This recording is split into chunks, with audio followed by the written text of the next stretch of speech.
Hey, to my Temple Cleanse crew, this is Kimberly Joy Morgan. I'm so happy that we are here together again this week. And this week I want to talk about high cholesterol, high blood pressure, high sugar numbers or diabetes, and a little bit about BMI and body fat. So you're going to get a little bit of an education, some things that you can do naturally to help. And hopefully by the end, you'll be a little more educated as to your numbers and what your doctor's telling you when you go see them. First thing we want to talk about really is blood pressure. And the thing about blood pressure that's so interesting is that it's what we call a silent killer. A lot of times we don't realize that we have high blood pressure until we go to the doctor and they're doing a routine check and they're like, do you know your blood pressure is elevated? So that's one of the things that can be disconcerting, is that if you're not someone who goes for their regular checkups, you can go years with it being undetected. And unless you're really experiencing a lot of headaches, confusion, some chest pains, things like that, you usually are not really thinking about it. But I want to make sure you understand that blood pressure is the force of blood pushing against the walls of the arteries as the heart pumps blood. So high blood pressure happens when this force is too high. So it's basically, if you think about a straw and water goes through the straw, if all of a sudden that water was way too high, too much force, almost like a fire hose, guess what would happen? It would rupture that straw, or quote unquote our artery. All right. So when that force going through that quote unquote straw or artery is too high, the blood pressure, and it pushes against the walls. So there's a top number, which is called our systolic number, and then there's the diastolic number. Okay. So the top number is the pressure, the blood pressure when the heart beats while pumping blood. The bottom number is the blood pressure when the heart is at rest between beats. Okay, so the top number is when it's beating, the bottom number is when it's at rest. All right, so just understand that it's the pressure of the heart when it's beating, or the pressure of the heart when it's at rest. So low blood pressure, or hypo with an O, blood pressure is anything less than 90 over 60. Okay, 90 over 60 would be considered the threshold of low. Normal blood pressure is 120 over 80, so anything between that 90 over 60 and 120 over 80, you're considered in a normal range. Pre-hypertension is 120 to 139 over 80 to 89, okay? So 120 to 139 over 80 to 89. And then stage 1 high blood pressure is 140 to 159 over 90 to 99. And then stage 2 high blood pressure is 160 and above, and anything with your diastolic number, which is that number underneath, 100 or above. Now, some of these, I guess, what do we call them? Guidelines have changed a little bit, where the numbers they're dropping. So an example, the stage 2 where I told you was about 160, it's now that they say stage 2 systolic pressure is 140.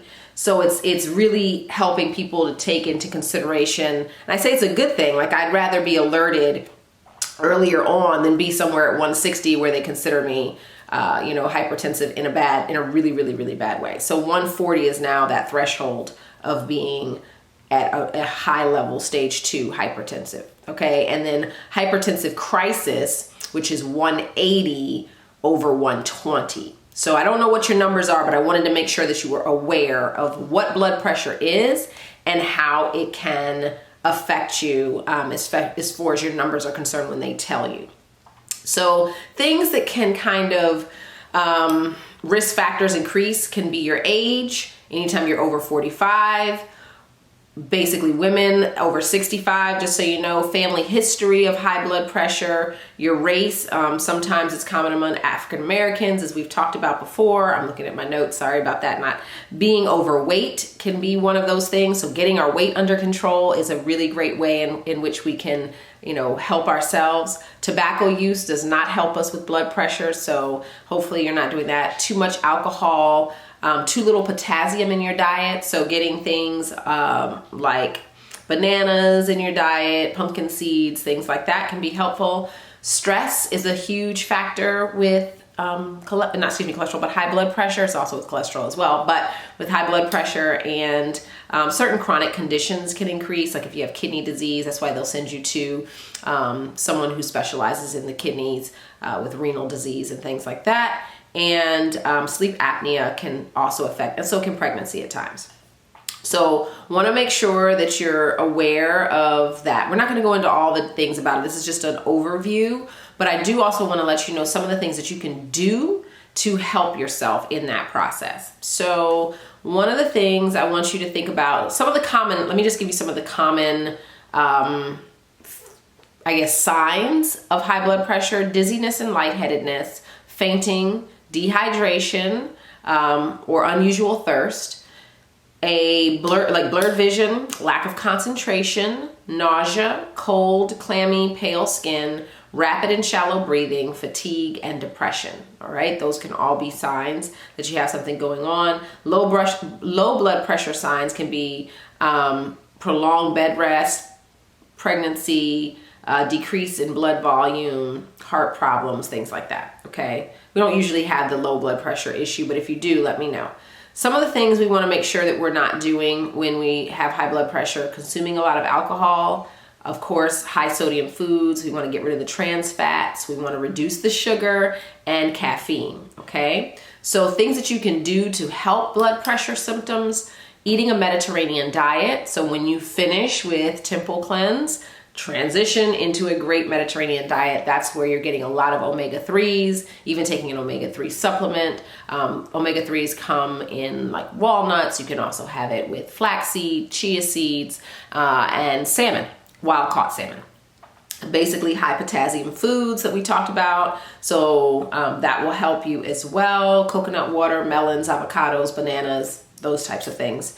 High fiber foods are really important. Remember, I just said the omega-3 foods such as grass-fed beef, wild-caught salmon, chia seed, all of that.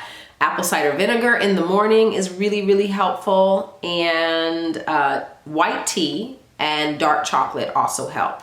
Supplements that you can use: magnesium, fish oil is really good. Coenzyme Q10 is great, but remember, you need to talk to your doctor about all these things. I'm just giving you suggestions of things.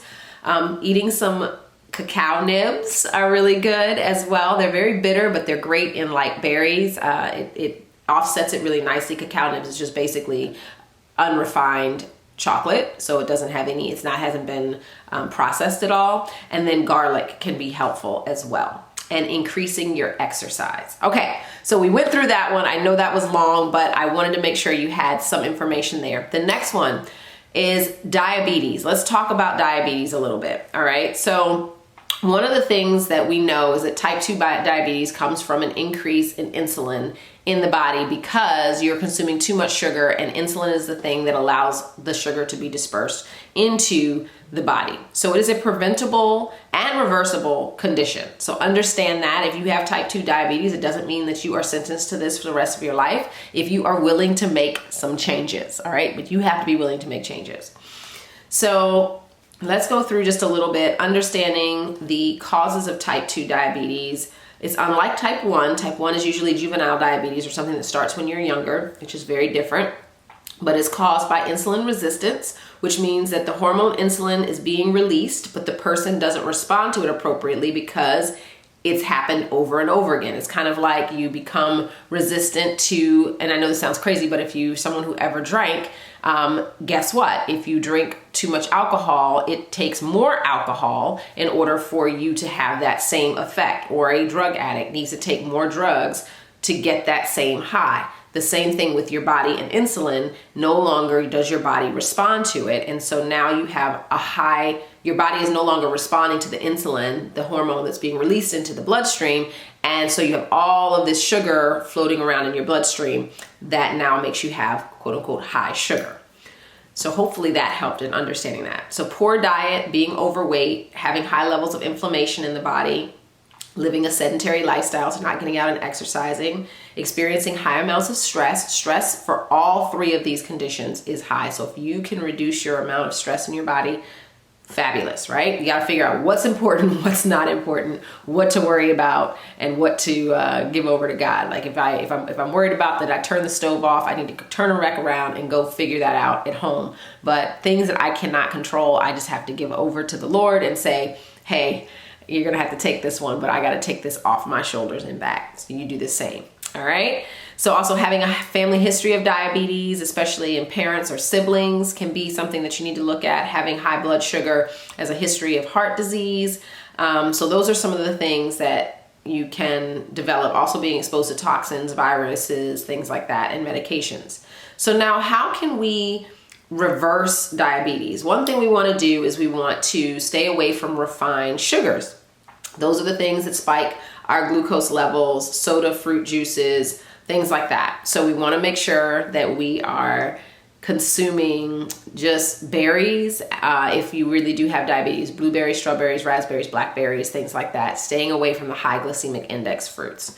The other thing, grains like wheat contain large amounts of carbohydrates that are broken down into sugar with only in a few minutes of consumption. So once again, it spikes your blood sugar. So we want to go back to ancient grains, things like amaranth, quinoa, things like that. So we don't want our bodies to have that immediate spike. Conventional cow milk, or what I say is dairy products, can actually create, unfortunately, issues with type 2 diabetes. And so we want to stay away from that. Alcohol as well, high in sugar. GMO foods like corn, soy, canola oil have been linked to kidney and liver disease and also promote diabetes. That's why I'm always saying read the back of your labels. And then hydrogenated oils. Those are things that when you read the back of your labels that say not coconut, forgive me for that. Vegetable oil, soybean oil, cottonseed oil, canola oil. Those oils we want to stay away from. So read your labels, okay? Foods that can help treat your diabetes would be foods high in fiber.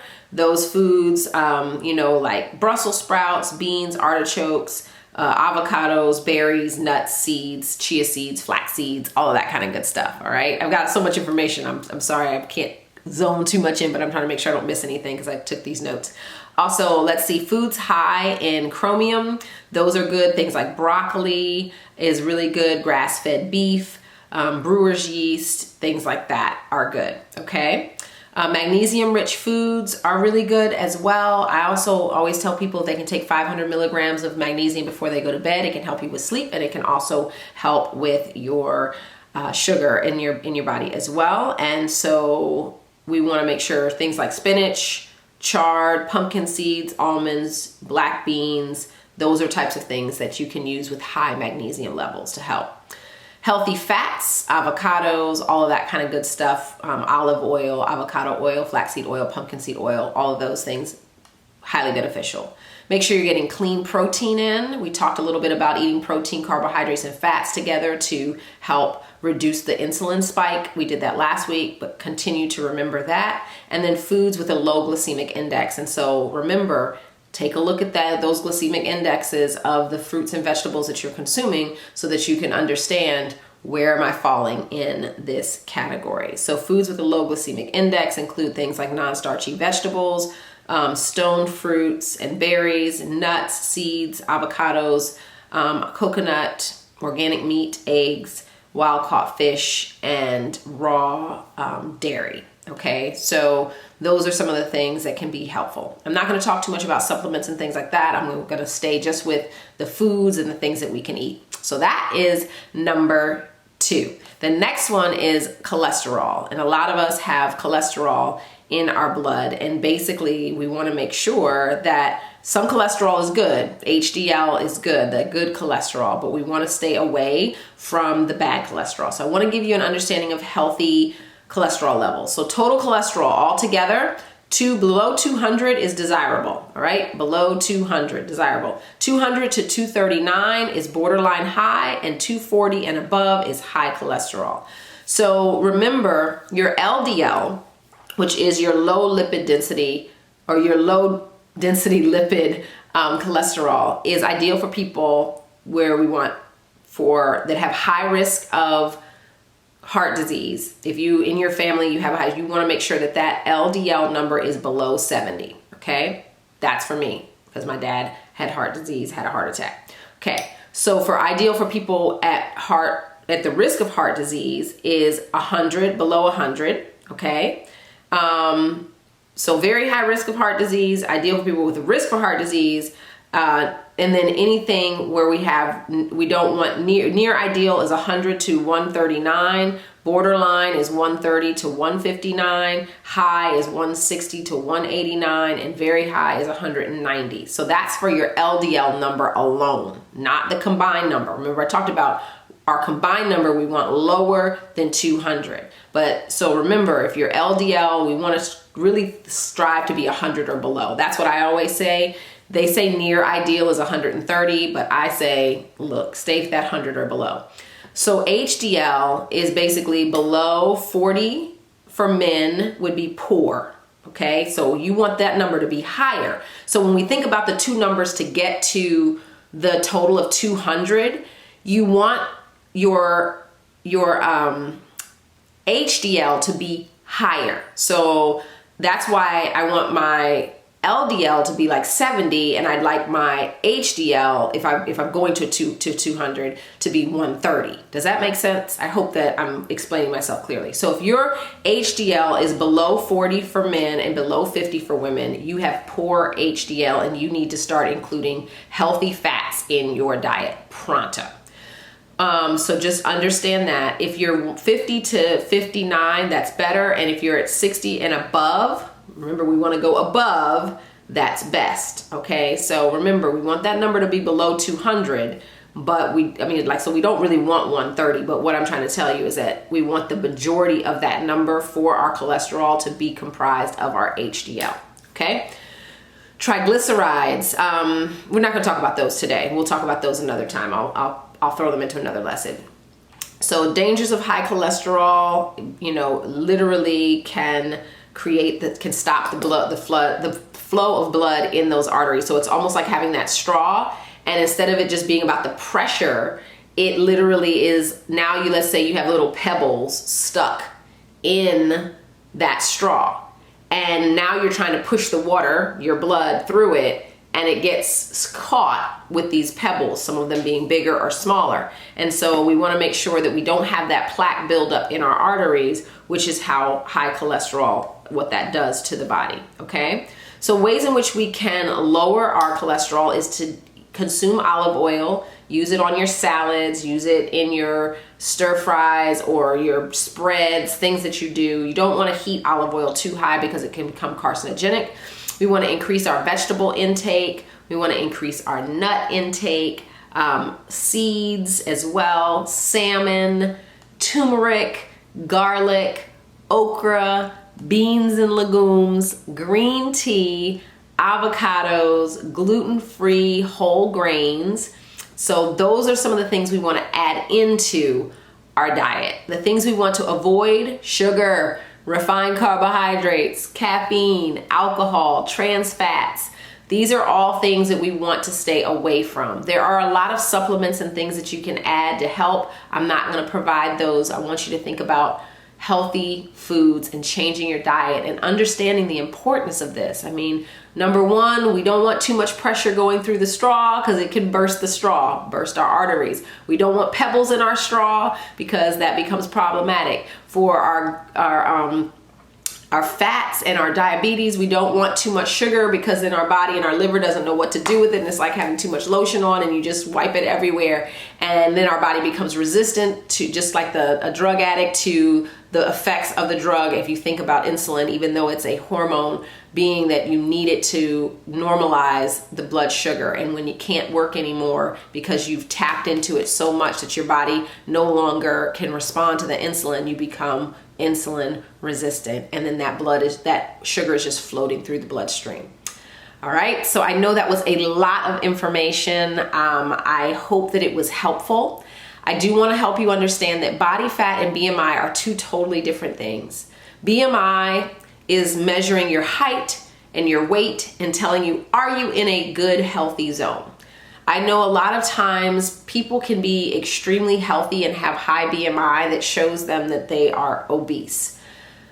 I know that there are bodybuilders that have like 7% body fat or less, and they would be considered obese because of their height and their weight, because of their muscle mass. So I think BMI is nice to have a roundabout number of understanding, but it doesn't take into account, you know, your bone mass and your density and your muscle mass and all of that. So I implore you to go to a gym that does body fat measurement, or get a scale that does body fat measurement. If you don't get a scale that has the handheld and the foot pads, then usually add about 2 or 3%, not percent, but 2 or 3. Like if your body fat says that you're 28, add it 30 or 31 would be your body fat if it's just measuring the bottom part of your body, okay? So I implore you to figure that out, because your body fat's gonna tell you more about, do you have a lot of fat around your organs? Do you have that's which was called visceral fat, or your adipose tissue fat, which is the fat underneath your skin that you see. So you want to make sure that especially your visceral fat, and some of these scales will actually tell you your visceral fat and your adipose tissue fat and what the numbers are. The scale that I use definitely does. And so when you do that, you have a better sense of understanding of how much fat your body is holding on to, and your relative health. So for women and men, those numbers are different. I would still say for both of you, you want to definitely be under 30% body fat. So let's just start there. And then for men, I really do say, you know, under 20 is going to be the healthiest, but there are different numbers out there that we can look at. But at this point in time, just check it out. If you don't want to buy a scale, try to find a gym or a doctor's office that takes that number for you so that you understand where you are. So I hope this has been helpful. I don't want to stay on here too much past 20 minutes because I know your attention span and your time commitments might be running a little bit short. So I hope this has been helpful. If you have any questions, please feel free to reach out to me. I'm here for you during this entire Temple Cleanse consecration process, and I'm so excited to get a chance to meet each and every one of you through our one-on-ones. All right, so until next time, peace and blessings, and stay positive. Bye-bye.